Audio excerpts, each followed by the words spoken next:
Greetings once again, everyone, and welcome to another episode of the Sitrep podcast, your forward operations base for all things military and historical wargaming.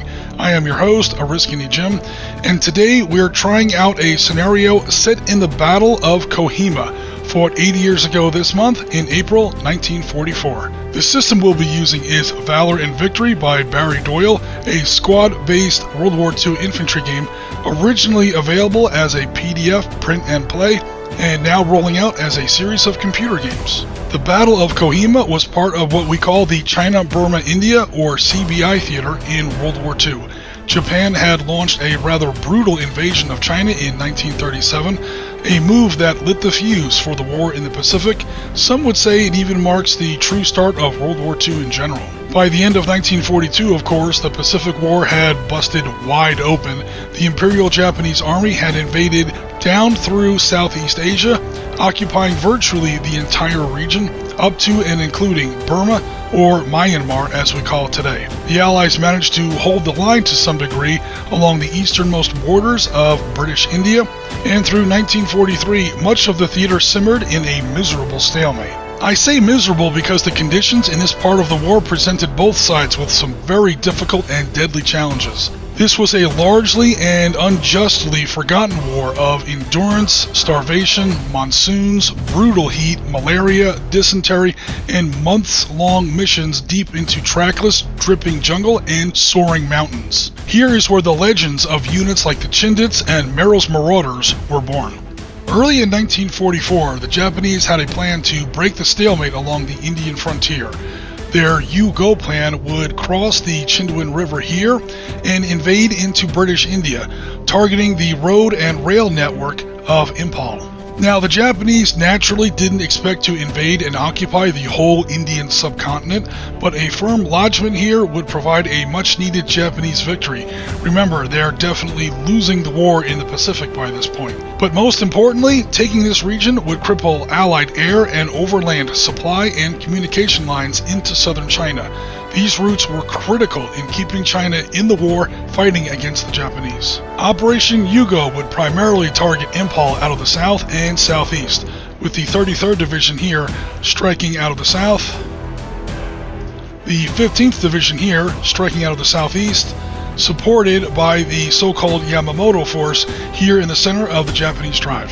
The 31st Division, meanwhile, would try to get around and behind Imphal with this flanking attack here to the north. Now, this flanking attack would have to get through the smaller town of Kohima, where key ridges controlled one of the few roads in the area. Whoever controlled Kohima controlled Imphal's northern flank, and perhaps the overall invasion route into India. The 31st Division reached Kohima by early April 1944 and quickly surrounded the town. Just before this siege settled in, however, the British were able to reinforce local Indian and Nepalese garrison troops with lead elements of 161st Brigade of the 5th Indian Division. This included troops of the 4th Battalion, Royal West Kents, and Indian troops of 4th Battalion, 7th Rajpat Rifles. Here to the right, we have a pretty solid map of the main Kohima battlefield, and this rectangle shows the area encompassed in today's gaming table. Japanese troops of the 31st Division's 58th Brigade hit this high ground extremely hard, and by the middle of April had pretty much taken most of Deputy Commissioner Palsey's main compound here. The battle stalls again here at the clubhouse and the tennis court of all places, with opposing troops entrenched on both sides of the tennis court until it resembled a miniature World War I battlefield. Today's Valor and Victory game will try to recreate one of the last Japanese attempts to break this position, while British forces of 5th and 6th Brigade, 2nd Infantry Division arrived out of the northwest and tried to break the Kohima siege. So let's switch over to our gaming table and discuss the particulars of this scenario. Okay, so here is our map for today's game. You'll notice the hex grid is 12 hexes high and 24 across, the equivalent of 4 standard Valor and Victory maps laid side to side. The map has been custom drawn for today's scenario and depicts the general terrain features that we saw on the northern end of Kohima Ridge for this battle. The tallest part of the terrain is Garrison Hill that we see here, and then this extends over to the east down by the Deputy Commissioner's bungalow, like so. and off to the northwest, the so-called Hospital Spur, out this way. Now, this battle does extend much further to the south. You see features in the history like Field Service Depot and so forth. We're not trying to recreate the entirety of the Battle of Kohima here. We're only doing this northern part of the ridge that you see here in our map. Okay, so again, you see the Deputy Commissioner's bungalow here. This was the first part of the British position to fall because almost from the outset the Japanese had this whole position more or less surrounded. Just about the only direction from which they're not attacking is the south, because again, the British position does extend much further to the south. So this northeastern extremity of the position is the first to go. It collapses and continues to collapse, say through the first week of April 1944, until the line pretty much passes through here, right by the infamous tennis court, probably the bloodiest tennis court in the history of the sport. And here is where the line is going to stall again, and that tennis court is going to turn into a bloody miniature no man's land through most of the second week of April. The fighting here was extremely bloody, very often hand to hand. The Japanese would often attack at night, and yeah, it just turned into a general shit show again through most of the middle of April. And here we have some setup. Again, with all these dead trees and craters that I put into the map, you can clearly see this is a battle that is in progress.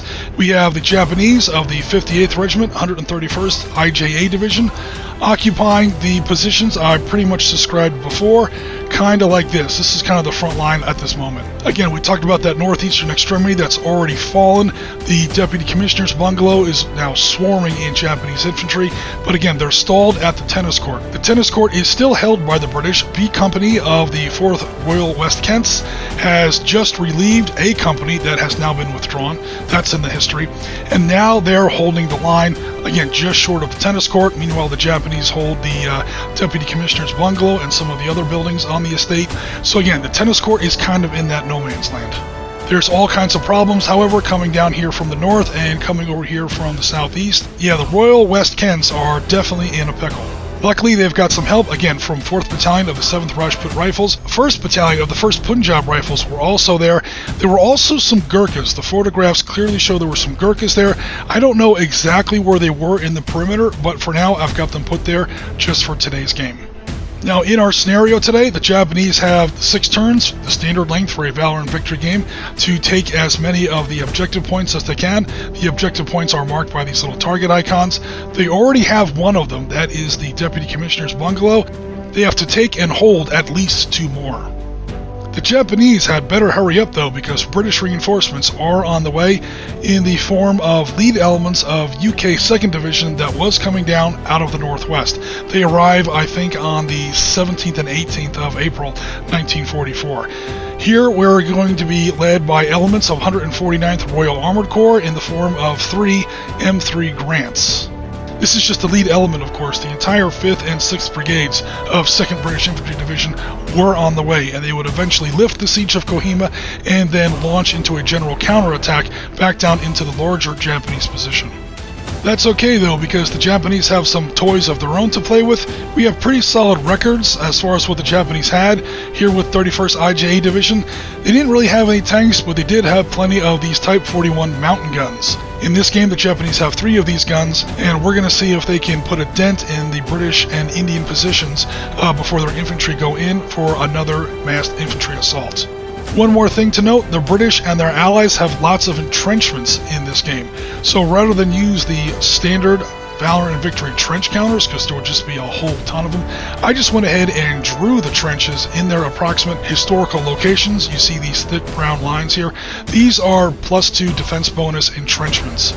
And again, you can see where these entrenchments outline the general defensive positions that were occupied by the British and their allies in this phase of the Battle of Kohima. So yes, this is a bit of a weird setup for a Valor and Victory game, but again, we are jumping into a battle in progress. By this point, the battle has been going on for about 10 days, maybe 2 weeks, and yeah, let's go ahead and pick this battle up and see where it takes us. Okay, enough with the jibber jabber, let's go ahead and get this game started.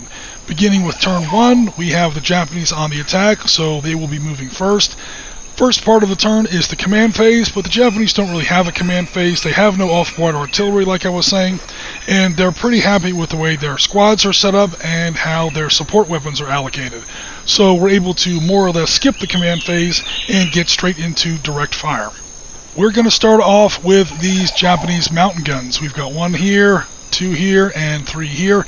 Notice that one of them is commanded by the best Japanese commander on the table. That is Captain Oshima, not a historical figure. But with that -2, that is a bonus. So these negative numbers you see on the leaders, those aren't penalties, those are bonuses. That is the number by which they are able to reduce the difficulty for any task undertaken by troops with whom they're stacked. So I always like to put my artillery with my better commanders. That way my artillery is more effective. So again, the 3 mountain guns, we're all going to focus on this position of Gurkhas, where we see another outstanding officer right there.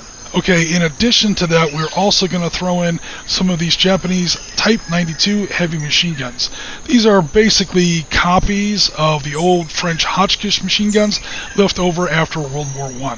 And long story short, take your first shot. These 3 are just going to unload along with those 2 machine gun positions. We're going to try and kill and suppress some of those Gurkhas in that entrenchment there in a fire maneuver type setup, so that these 2 platoons of Japanese infantry can hopefully assault that position and at least make a dent. Let's see if we can pull it off. Okay, so guns have to fire one at a time, unfortunately, but that's okay. We'll start off with our best one. It has an attack strength of 12. It's clearly within range. It does have line of sight. It's firing over all these trees that are in the valley between the firing position and the target. So no worries there. We've got 12 attack points. And so that puts us here on this gray row right there. +2 for the Gurkhas trenches, -2 for, again, the Japanese commander bonus. Means it's a wash. We're on the gray row. Let's see what we roll. Okay, the Japanese want to roll low here, and they get a 7. That's an average roll. 7 on the gray row is 2 casualty points. Alright, so it's 2 casualty points inflicted so far. Next up, we have that second gun, which still has to pay the +2 penalty for the Gurkhas entrenchments. However, there's no good commander in there, so now I have to add 2 to this roll, which is a penalty because, again, in this game, you want to roll low. However, the Japanese get lucky with a 4. That becomes a 6. Again, here on the gray row, that is another 3 casualty points. Okay, last but not least, we have Surasawa's position there in the south. Again, 12, +2 for the entrenchment, -1 for the officer. Net, the Japanese only have to add 1 to this roll. And holy crap, the Japanese dice are on fire. That is going to be read as a 4, because again, net +1 penalty. 4 is 5, so that is a total of 8 casualty points assessed against that Gurkha position. Zooming in so we can assess casualties against the Gurkhas, I think they're pretty much screwed. They don't have 8 casualty points in that stack. Yeah, there's only 4 there with the full infantry squad, 1 there for the commander. The gun's not worth any, so there's only 5 points in the stack. No matter how you try to play the casualty assessment rules, yeah, bad news, Mr. Gurkhas. Long story short, let's take your second shot. That entire stack is wrecked. Okay, now those machine guns need a new target. So these 2 Type 92s, they don't have any commanders. They are on high ground, so they can see over these intervening trees onto this ledge here. They're going to go ahead and shoot out of this tree line, and they're going to target this unit. Eeny, meeny, miny, mo, doesn't matter. We'll say they target this one here. There's no commander in there. They have to pay a +2 penalty for the Gurkha entrenchments. So it is going to be 6 points. And we have to add 2 to their die roll. So now they roll a 6, which becomes an 8. On the 6th row, I'm not sure that does very much. 6th row, they roll an 8, they just missed. Okay, so the big machine guns didn't do any good. That's more or less going to wrap up the Japanese direct fire phase. There isn't a whole lot else that they have in position to fire with at the moment. So hopefully with some of these Gurkha positions knocked out, they're now going to go ahead and do their movement. When a stack of infantry is with a leader, their movement rate is 6. So they move out of these dead trees. That's going to be 1-2 for moving through those trees, the living trees there, the full tree hex. And then another 2 points to go up this hill. And then they're going to launch an assault because they only spent 4 of their 6 movement points and they're now adjacent to enemy units. The bad news is that the Gurkhas, the surviving Gurkhas I should say, are going to get opportunity fire point blank as they're charging up that bare slope. So let me go ahead and finish up Japanese movement, at least in this little part of the table. Again, With a leader, they do have 6 movement points. That's going to be 1, 2, 3, 4, 5, 6. Alright, so a couple things to mention here. Number 1, I am going to go ahead and launch a combined assault on this text. It's better to concentrate your assaults as best you can, because you do tend to take a lot of casualties through opportunity fire and things like that. By the way, there will be some opportunity fire here. Number 2, yes, -0 leaders aren't really a thing in Valor and Victory. Some players do add them into their games. This way you're able to have like substandard or not so hot officers. Japanese leadership in the Imperial Japanese Army wasn't the best here in the CBI theater. It was better elsewhere in the Pacific War. But here we do have some -0 commanders on the table. What this does in game terms is it doesn't give any bonus because -0. However, they do unlock certain officer abilities or leader abilities, like most importantly the 6 movement rate. The third thing I want to mention is, yeah, I took this path. It was tempting to assault this group here. They're still going to get opportunity fire, these Gurkhas here, but I don't want to really go into 09 and definitely not 08, because I'm trying to use the shape of that ridge to screen myself from at least some of the other opportunity fire that would be coming down from the 4th Royal West Kents. When you're doing an assault, you got to do your very best to screen yourself from as much opportunity fire as possible.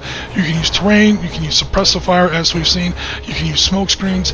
There's a number of ways to sort of screen your assault while it's running across that killing ground and closing to close combat range with the enemy. Okay, let's go ahead and get some of this opportunity fire going. It's gonna be bloody, but it's a hell of a lot better than it was when this entire stack of Gurkhas was still there, especially with their captain. Alright, so let's go ahead and get this part done here. We're gonna go ahead and fire this 5 straight down into the stack. Point blank range opportunity fire in the open that gives a -2 bonus. However, they're only on the 5 row, so let's see what the Gurkhas get with that rifle squad. Okay, they get an 8, which becomes a 6. Again, it's a -2 bonus, so that's 2 casualty points so far. Alright, let's go ahead and keep track of that. Okay, next up we have this mortar crew, this 2-inch mortar crew. Mortars can never fire during opportunity fire, but they'll get a chance during their defensive fire, so no worries there. Last but not least, we have this squad down here. Again, 5 -2, point blank opportunity fire in the open. And, okay, the Gurkhas got a 6 that time. With their -2 becomes a 4 on the 5 row. That's going to be 4 more additional points. That's 6 inflicted so far. Okay, so normally what you would do here is go through the rest of our rather large table, execute all Japanese movement, execute all desired British, Gurkha, and Indian opportunity fire, and then when that was complete, you would go straight to defensive fire. We're just going to go ahead and wrap up this little assault here as a bit of a microcosm, just to set the example and demonstrate the generalities of how the rule system works here in Valor and Victory. So all opportunity fire has now been executed. We're just going to go straight into defensive fire. The difference between opportunity fire and defensive fire is that you don't get that -2 bonus when the enemy is in the open. So basically we're going to go ahead and fire our little Mark II 2-inch mortar here. He is outside of the minimum range. He does have line of sight because he's looking straight down this slope. So here we go. Long story short, take your 3rd shot. I've got 5 points, no officers, he's in the open, I'm on the 5 row. The difference here is there's no -2 bonus. So, holy crap, man, these dice are bloodthirsty today. So that's a 3, that is another 5. On top of the 6 they've already sustained, that's going to be 11 casualty points assessed against Mitsushima's platoon there. Alright, so let's get to the Butcher's Bell phase here. We have to assess 11 casualty points altogether. Well, there's 5 right off the bat. There's another 5 right off the bat. It's that last number on the counter. We have 1 more point we have to assess. We're going to go ahead and have to break this squad in half. And yeah, that platoon has basically been gutted and more or less broke up the right wing of this Japanese assault. Okay, so all the units in this little Gurkha contingent have now taken an opportunity fire. These Raj Rifles over here aren't really going to get too much of a chance because they're sort of blocked by the shoulder of this ledge here. That means that the Japanese assault is now going to go in. Alright, we're going to do the big one first. You're not really allowed to combine assaults from 2 different hexes, so let's just go ahead and do the big one first. Alright, I've got 1 plus 4 is 5, 9, you add up all the attack factors, 1, 5, 9, 13, and 2 for their Type 96 light machine gun there. Grand total of 13 against the Gurkha's attack strength, which is 5. That's going to give me a 2-to-1 odds. Boom, there is my 2-to-1 odds. That's my number I've got to roll or less on 2d6 to score a kill. Make that a 9 because the Ozawa gives a -1 bonus. There are no officers with the Gurkhas. Again, almost worse than losing that Vickers and the infantry squad in that hex was losing that -2 commander. Leaders are killer important in Valor and Victory. So it's 2-to-1, subtract 1 from the die roll. The Gurkhas are going to throw in 1 grenade. The Japanese are going to counter with 1 grenade. The grenade counters are down here. You sort of have a limited pool, and then you commit them as you want. You're limited, however, in one action or one phase of the game. 1 grenade per infantry unit in the attack. The Japanese already have a pretty good advantage here. The Gurkhas, of course, are going to try their best. They can only throw in 1 grenade. The Japanese are going to match that just to keep their advantage. You don't want to use up grenades willy-nilly because you only have so many in the game. Alright, so that's going to give, again, it's going to stay the same. It is now 2-to-1 with a -1 to the die roll. What that is going to mean in summary is I have to roll, again with a -1 bonus, I got to roll a 9 or less on 2d6. 2-to-1 with a -1 on the die roll. So let's see what Mr. Ozawa gets.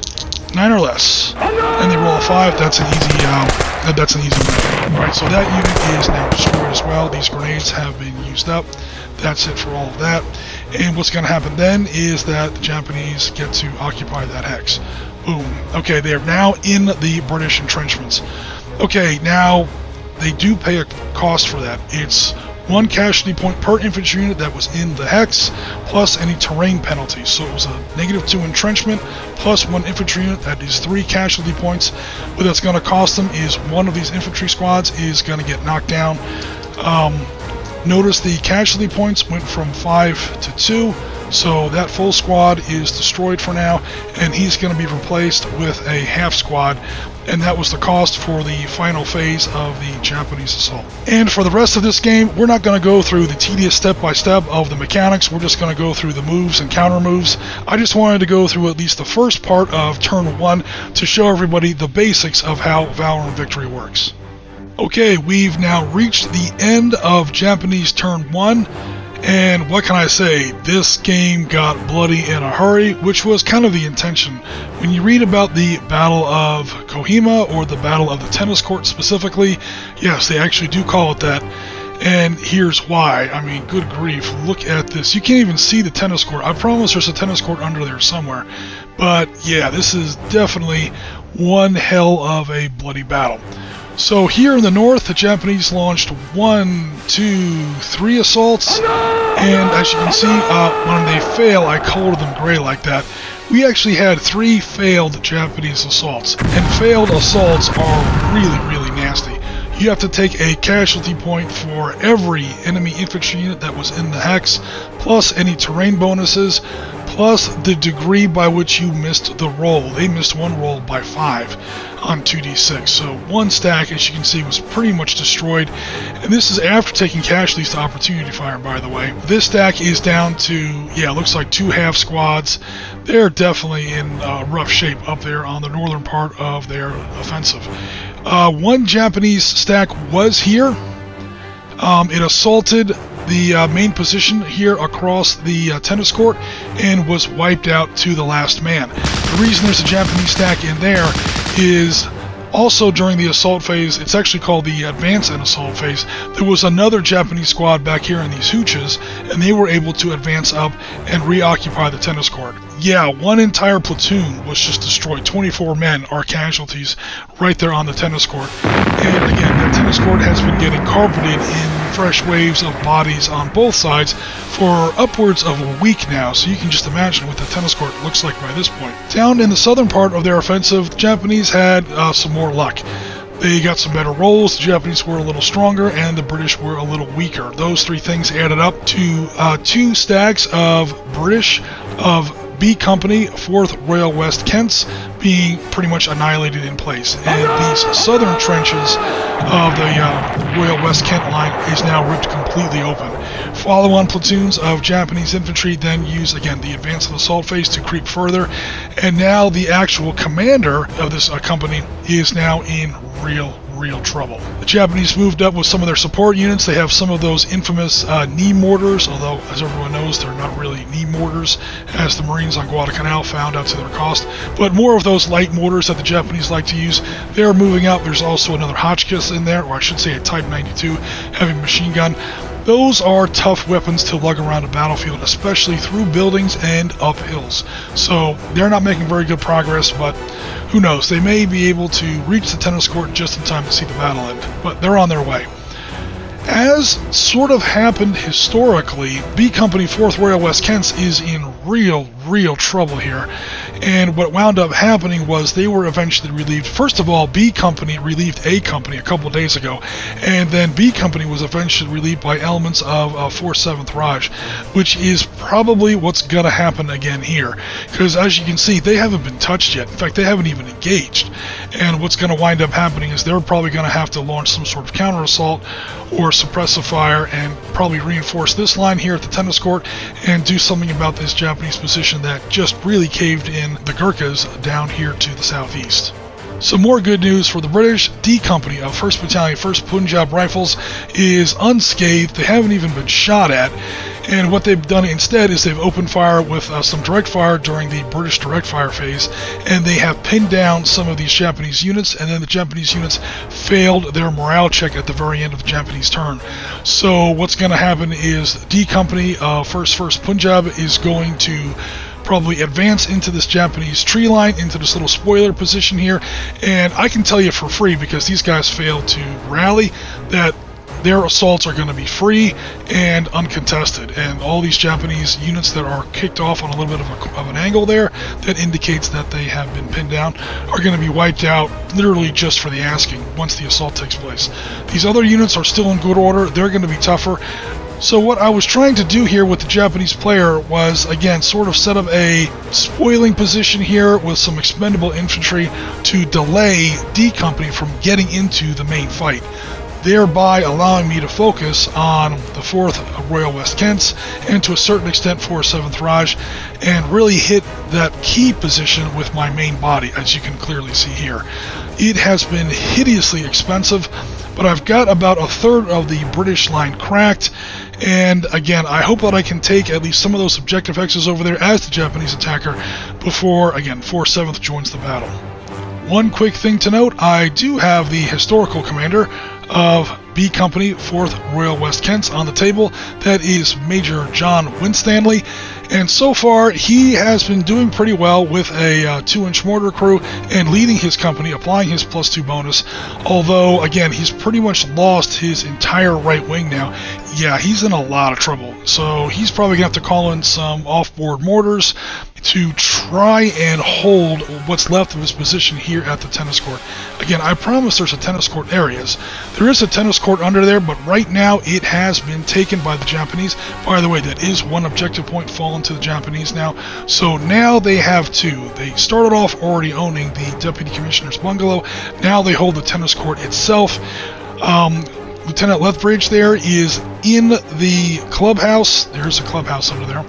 And yeah, we're just going to have to see if they can hold on another turn or two.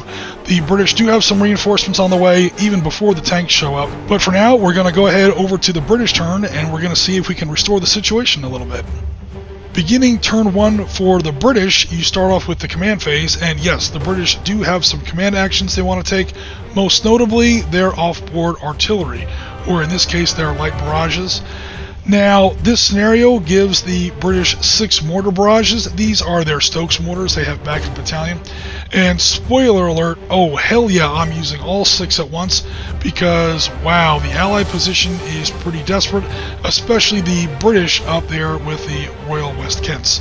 So yeah, here come 6 light barrages right off the top. I just have to assign where I want them to land. I'm going to put 2 of them here on 2 positions for these Japanese mountain guns before they just continue to shoot the crap out of my right wing. So hopefully those barrages will land where they're supposed to. I'm going to drop a third barrage here on Lieutenant Ozawa's platoon.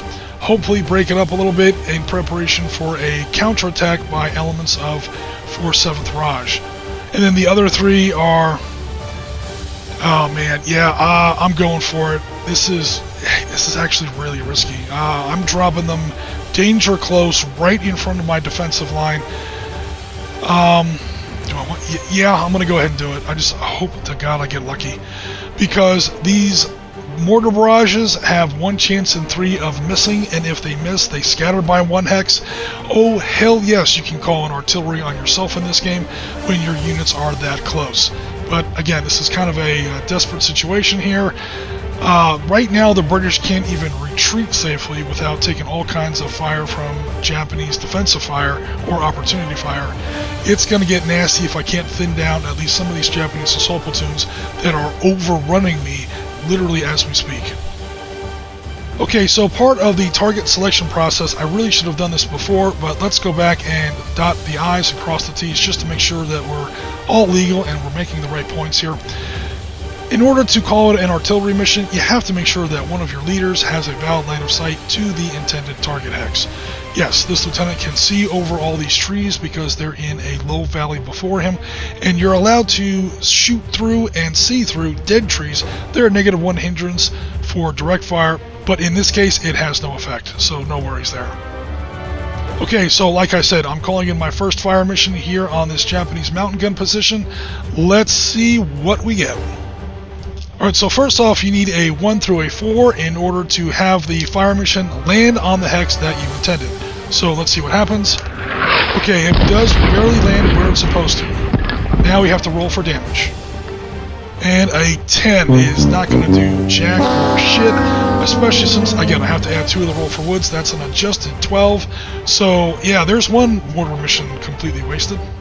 Okay, for the next mission, I'm going to call it here on Captain Oshima's mountain gun position. Let's hope we have a little more luck. Alright, first let's see if the mission lands where it's supposed to. With a 1, yes it does. Let's see off camera. There it is. Okay, now we have to roll for damage. Hopefully a little bit better this time. Alright, that's a 5, which means that we are looking at a modified 7. That is 5 casualty points. Alrighty, that is, it's 1 for Oshima, he's out of there. The crew was 2, there's 2 left. Okay, the gun shield does not count in this case. Alright, awesome. Alright, that gun position is smashed right out, and we killed the Japanese captain. So, alright, that was a much better result on that one. Alright, let's move over here to Lieutenant Ozawa's position and see what happens. So, first of all, does the mission land? Yes, it does. Now, how much damage does it do? Wow, sweet. Alright, now he is in British entrenchments that he's captured, so he does get to add 2 to that roll. But that's a 6 on the light barrage table.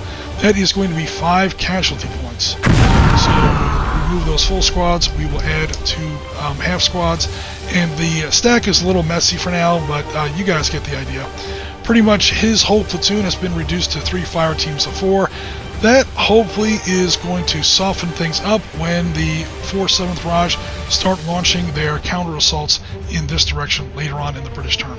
Okay, here is where it starts to get dicey. We're just going to go from top to bottom. First barrage coming in right on the tennis court.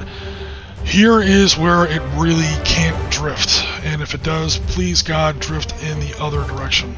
Okay, number 1, let's see if it lands where it's supposed to.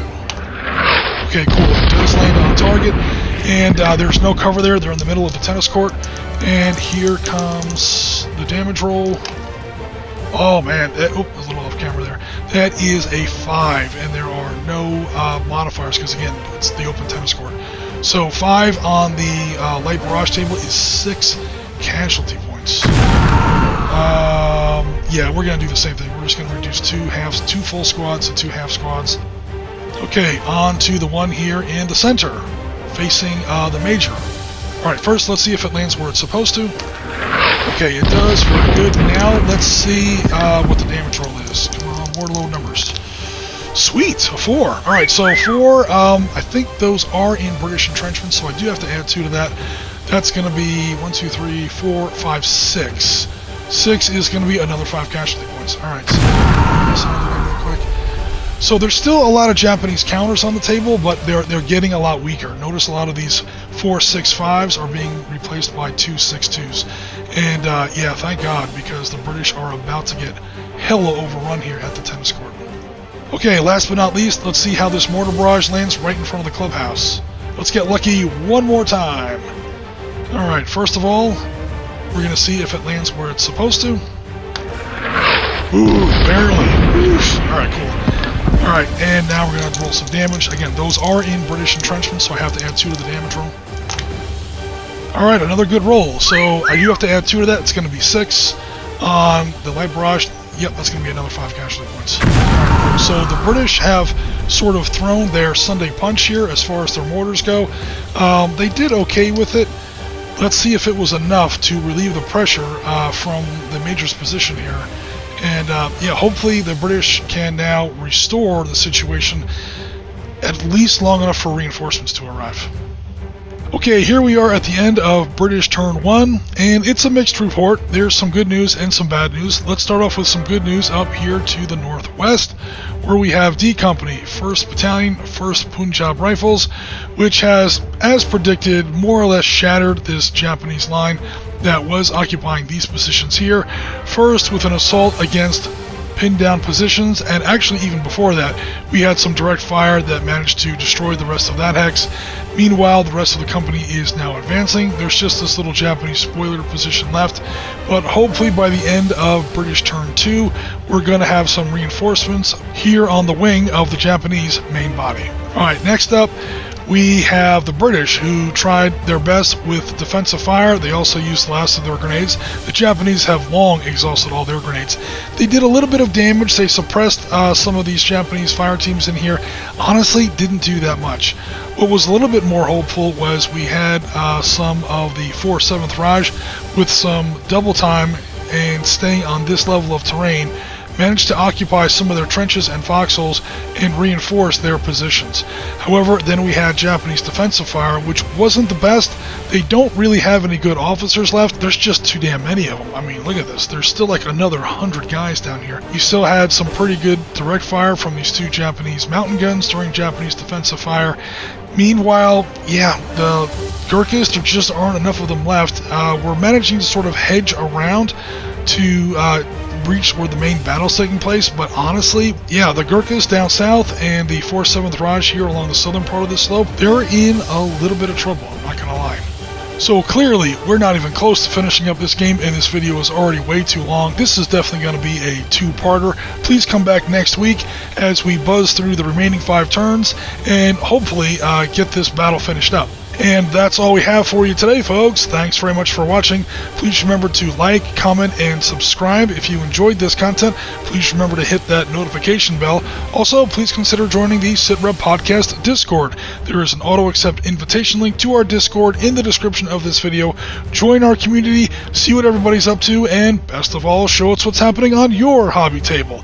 But for now, this is Risky Jim with the Sitrep Podcast. We are rounds complete for another episode. And as always, Tango Mike for watching.